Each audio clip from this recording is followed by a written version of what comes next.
சாண்ட்ராவும் வீட்டுக்கு வெளியில் பிரஜனும் தொடர்ச்சியாக திவ்யா மேலே பல இடங்களில் வன்மத்தை கொட்டிகிட்டு இருக்காங்கன்றத பார்க்க முடியுது கிளியராக.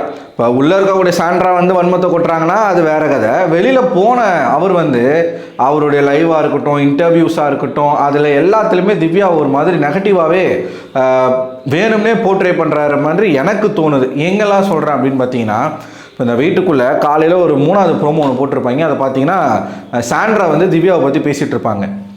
நேற்றுக்கு நடந்த ஒரு பிரச்சனை, இந்த எபிசோட் முடிஞ்ச உடனே சாண்ட்ராவுக்கும் திவ்யாவுக்கும் நடந்த அந்த ஒரு வாக்குவாதம் அன்வான்டான ஒரு ஃபைட்டு.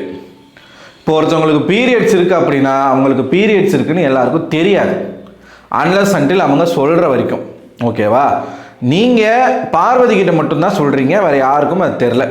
தெரியாத போது அதை தெரிஞ்சாலுமே அதை கன்சிடர் பண்ண வேண்டிய அவசியம் கிடையாது. ஏன்னா அதை வச்சு அந்த வீட்டுக்குள்ளே கேம் விளையாட முடியாது, அது தப்பு. தெரியலன்ற பட்சத்தில் நீங்கள் ஒரு அக்யூசேஷனை அவங்க மேலே வைக்கிறீங்க, அதுக்கான ஒரு எக்ஸ்ப்ளனேஷனை அவங்க கொடுக்கணும். அவங்க அந்த பாயிண்ட் அட்ரஸ் பண்ணணும்னு வந்து நிற்கிறாங்க அப்படின்னா உங்களுக்கு எப்படி மதித்து எல்லாரும் உட்காந்தாங்களோ அதே மாதிரி நீங்களும் அவங்கள மதித்து உட்காந்துருக்கணும், பேசியிருக்கணும். ஆனால் இவங்க என்ன பண்ணிட்டாங்க, முறுக்கிக்கிட்டே என்னால் உட்கார முடியாது, அதாவது திவ்யா பேசுறது என்னால் கேட்கவே முடியாது அப்படின்ட்டு அவங்க போகிறாங்க. அங்கே ஒரு பிரச்சனை வந்துச்சு. இது திவ்யாவினால் ஆரம்பிக்கப்பட்ட ஒரு பிரச்சனை கிடையாது. சாண்ட்ரா ஒரு 2 மினிட்ஸ் அங்கே உட்காந்துருந்தாலோ, இல்லை எனக்கு வந்து ஸ்டொமக் பெயினாக இருக்குது நான் போயிட்டு வந்துடுறேன் அப்படின்னு அவங்க ஒரு சட்டிலான ஒரு டோனில் பேசிட்டு போயிருந்தாலோ இந்த பிரச்சனை வந்திருக்காது. அது நடந்துச்சு இல்லையா? அதை பற்றி வெளியில் பிரஜன் வந்து சாண்ட்ராவுக்கு ஃபேவராக தான் பேசிகிட்டு இருக்காப்புல. என்னதான் இருந்தாலும் மனைவியை விட்டு கொடுக்க முடியாது, அதெல்லாம் சரிதான். ஆனால் நியாயம்னு ஒன்று இருக்குல்ல, அதை அவர் பேசணும்ல. காலையில் உட்காந்து சாண்ட்ரா வந்து அமித்துக்கிட்ட கழுவிக்கிட்டு இருக்காங்க. அவள் வந்து என்ன வேர்ஸ்ட் பர்ஃபார்மராக சொன்னதே வந்து இதனால தான் அப்படி இப்படின்ட்டு. நீங்கள் தான் வேர்ஸ்ட் பர்ஃபார்மராக வந்து அவங்க பேரை சொல்லி உங்கள் கணவர்கிட்ட சொன்னீங்க, ஏன்னா ஜெயிலில் கண்ணியோடு இருக்க முடியாதுன்னு சொல்லிட்டு. இது எல்லாத்தையுமே மறந்துட்டு பேசிகிட்டு இருக்காங்க சாண்ட்ரா. பார்வதி கூட போய் கேட்குறாங்க, நீ பழைய வைப்புக்கு வா, ஏன் இப்படி இருக்க அப்படின்னா, நான் ஒன்றும் அப்படிலாம் வைப்பில் இல்லையே, நான் இப்போ எப்படி இருக்கணும் அப்படி தான் நான் இருந்தேன், எனக்கு யார்கிட்டையும் பேச பிடிக்கல, யார்கிட்டையும் எனக்கு பேச தோணலை. மக்கள் பார்த்துட்ருக்காங்க, எங்களுக்கு தெரியாதா சாண்ட்ரா எப்படி இருந்தாங்க இப்போ எப்படி இருக்காங்கன்னு சொல்லிட்டு.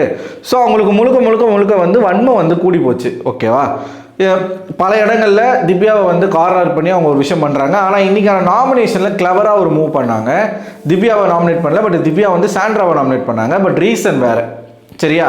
இது வந்து ஒரு பக்கம் இந்த வீட்டுக்குள்ளே நடக்குது அப்படின்னா மற்றவங்க கிட்ட திவ்யாவை பற்றி தப்பாக பேசுறது, இப்போ குறிப்பாக இவர் நம்ம அமித்துக்கிட்டையாக இருக்கட்டும், கமருதன் பார்வதிக்கிட்டையாக இருக்கட்டும், இவங்களுக்கு தெரிய மாட்டுது பார்வதினால தான் நம்ம கேம் அஃபெக்ட் ஆகுதுன்னு. பிரஜனுக்குமே தெரில. இப்போ தான் வந்து ஆச்சரியமாக இருக்குது.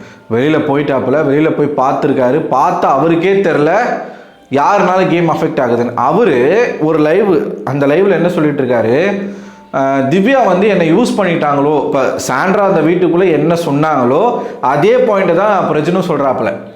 ஏன்னா அண்ணன்னு சொல்லி வந்து என்னை யூஸ் பண்ணிட்டாங்கன்னு நினைக்கிறேன், எனக்கு தோணுது அப்படின்றாரு. எனக்கு என்ன புரியலன்னா, எந்த இடத்துல அண்ணன் இல்லை எந்த இடத்துல அக்கான்னு சொல்லி இவங்க 2 பேரையும் திவ்யா யூஸ் பண்ணாங்க நான் இது வரைக்கும் பார்க்கல. யாராச்சும் எங்கேயா பார்த்துருந்தீங்கன்னா, இப்போ எதனா ஒரு பிரச்சனையில் போயிட்டு உங்கள் மனைவி சொல்கிற மாதிரி எனக்கும் ஒரு ஆம்பளை இருக்குது அப்படின்னு சொன்ன மாதிரி, எனக்கு ஒரு அண்ணன் இருக்கார், அவர் பேர் பிரஜன்னு, முடிஞ்சு அவர்கிட்ட மோதிப்பார், இல்லை பிரஜன்கிட்ட போய் வாண்டடா அண்ணே இந்த மாதிரி வந்து அவனை வந்து இது பண்ணணும்னே, இந்த இப்போ பார்வதி பேசுவா தெரியுமா இவர்கிட்ட, தர்பிசிக்கிட்ட, அந்த மாதிரி திவ்யா யாரையாச்சும் உங்களை வச்சு டார்கெட் பண்ணியிருக்காங்களா, இல்லை உங்களை வச்சு கேம் ஆடி இருக்காங்களா? உங்களையும் அவங்க எதுவும் பண்ணது கிடையாது, சாண்ட்ராவையும் அவங்க எதுவுமே பண்ணது கிடையாது. ஆனால் நியாயமாக பேசுவீங்க அப்படின்னு பார்த்தா நீங்கள் எல்லாத்தையும் பார்த்துட்டு வெளியில் போய் திவ்யா என்னை யூஸ் பண்ணிக்கிட்டாலோன்னு எனக்கு தோணுது அப்படின்னு சொல்கிறீங்களே, இது எந்த விதத்தில் நியாயம்? அது மட்டும் இல்லாமல் பீரியட்ஸ் பெயினை பற்றி பேசுகிறீங்க. அந்த வீட்டுக்குள்ளே அந்த பொண்ணுக்கு வந்து சாண்ட்ராவுக்கு வந்து பீரியட்ஸு, அது வந்து திவ்யா அந்த நேரத்தில் இந்த மாதிரி பண்ணியிருக்கக்கூடாது. ஏன்னா அவங்களும் பொண்ணு தானே, அவங்களுக்கு தெரியும்ல பீரியட்ஸில் வந்து எப்படி பெயின் இருக்கும், மூட் ஸ்விங்ஸ் எப்படி வரும்னு சொல்லிட்டு. முதல்ல சாண்ட்ராவுக்கு பீரியட்ஸ் நாங்கள் என்ன பிக் பாஸ் எதுனா டிவியில் சொன்னாரா என்ன, இல்லை அனௌன்ஸ்மெண்ட் பண்ணாரா? சாண்ட்ராவுக்கு பீரியட்ஸ்னு யாருக்குமே தெரியாது. அப்படியே இருந்தாலும் அதை வச்சு ஒரு கேம் விளையாடக்கூடாது. ஏன் இந்த வீட்டுக்குள்ளே பார்வதிக்கு பீரியட்ஸ் வரலையா, திவ்யாவுக்கு பீரியட்ஸ் வரலையா, அவங்களாம் அவங்களுடைய கேமை வந்து விளையாடலையா? பிரச்சனை என்னன்னா சாண்ட்ரா வாண்டடாக வன்மத்தை கூட்டிகிட்டு இருக்காங்க திவ்யா மேலே. அதை பற்றி பேசாமல் இவரு எந்த பாயிண்ட்டுக்கு கடைசியில் வராருனா, திவ்யா என்னை யூஸ் பண்ணிட்டாங்கன்னு நினைக்கிறேன். அப்போது ரீஎன்ட்ரி ரவுண்டு வரும், ஃபேமிலி ரவுண்டு வரும். அந்த சமயத்தில் நீங்கள் திவ்யாவை வந்து எப்படி ஃபேஸ் பண்ணுவீங்க? அதுலேயும் திவ்யா வந்து நேற்று கேமராவில் சொல்கிறாங்க, குறிப்பாக பிரச்சனைனா இந்த மாதிரி நடக்குது, அவங்க எதுக்காக என் மேலே இவ்வளோ கோவப்படுறாங்கன்னு எனக்கு தெரியல, நான் சொன்னாலும் அவங்க ஏற்றுக்க மாட்டுறாங்க, இது யார்கிட்ட போய் அட்ரஸ் பண்ணுறதுன்னு எனக்கு தெரியல, நான் உங்ககிட்ட சொல்கிறேன், நீங்கள் புரிஞ்சுப்பீங்க நம்புறேன்னு சொல்லிட்டு அந்த பொண்ணு எதுக்கு பேசணும்? தேவையே கிடையாது. கண்டஸ்டண்ட்டாக பார்த்துட்டு போகாமல் இந்த மாதிரி பேசுறது யாருக்கு ஃபேவராக போகுது? அவங்களுக்கு ஃபேவராக தான் போகுது. இப்போ அதை வச்சு தானே இவங்க பேசுகிறாங்க. இப்போ பிரஜன் வந்து சொல்கிறாரு என்னை யூஸ் பண்ணிட்டாங்கன்னு சொல்கிறாருன்னா இன்சிடென்ட் பை இன்சிடெண்ட்டாக சொல்லணும்ல. இந்த இடத்துல வந்து எனக்கு உடன்பாடே கிடையாது, ஆனால் திவ்யாவுக்காக நான் பேசினேன், திவ்யா சொல்லி பேசினேன், திவ்யா யூஸ் பண்ணுறது அப்படிங்கிறது, ஆனால் நீ இந்த விஷயத்த பேசு அப்படின்னா அவங்க சொல்லி நீங்கள் பேசுறது தான் யூஸ் பண்ணுறது. அவங்களுக்காக நீங்களாக போய் பேசுகிறது வந்து அவங்க யூஸ் பண்ணுறது கிடையாது, நீங்கள் அவங்கள யூஸ் பண்ணிக்கிறீங்க. அவங்க பிரச்சனையை யூஸ் பண்ணி நீங்கள் வாய்ஸ் அவுட் பண்ணி நீங்கள் நல்லவர் நேர்மையானவர்னு காட்டிக்க ட்ரை பண்ணுறீங்க. அது அப்படித்தான் சொல்லணுமே தவிர்த்து அவங்க என்னை யூஸ் பண்ணிக்கிட்டாங்கன்னு சொல்லவே முடியாது. ஏன்னா அந்த மாதிரி எங்கேயும் நடக்கலை, நாங்கள் பார்க்கல. ஸோ மனைவியும் வீட்டுக்குள்ளே இருந்து வன்மத்தை கொட்டுறாங்க, கணவர் வீட்டுக்கு வெளியில் போய் வன்மத்தை கொட்டுறாரு. அவர் வந்து டாப் 5ல சாண்ட்ரா போயிடுவாங்க, சாண்ட்ரா வந்து இருப்பாங்க, சாண்ட்ரா அதை பண்ணுவாங்க இதை பண்ணுவாங்க, இப்படியே உட்காந்து சொம்படிச்சுக்கிட்டு இருக்காரு.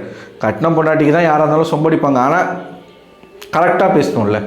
ஒரு விஷயத்த மட்டும் சொல்கிறாப்புல, அவங்க பிரச்சனை அவங்களே பார்த்துப்பாங்க, அவங்க பேசிப்பாங்க, அவங்க சேர்ந்துப்பாங்கன்னு சொல்கிறாரு. சரி, அது சரிங்க, திவ்யா செய்கிறதெல்லாம் சொல்கிறீங்களே, சாண்ட்ரா பண்ணுறது தப்பு இல்லையா? அதுக்கு இவர் என்ன சொல்கிறாரு, பீரியட்ஸு எல்லா கேர்ள்ஸ்க்கும் வர்றது தான், அது வந்து அவங்க அப்படி தான் இருப்பாங்க, நம்ம தானே புரிஞ்சு நடந்துக்கணும், தேவையில்லாத ஒரு பிரச்சனை இது அப்படின்றாப்புல.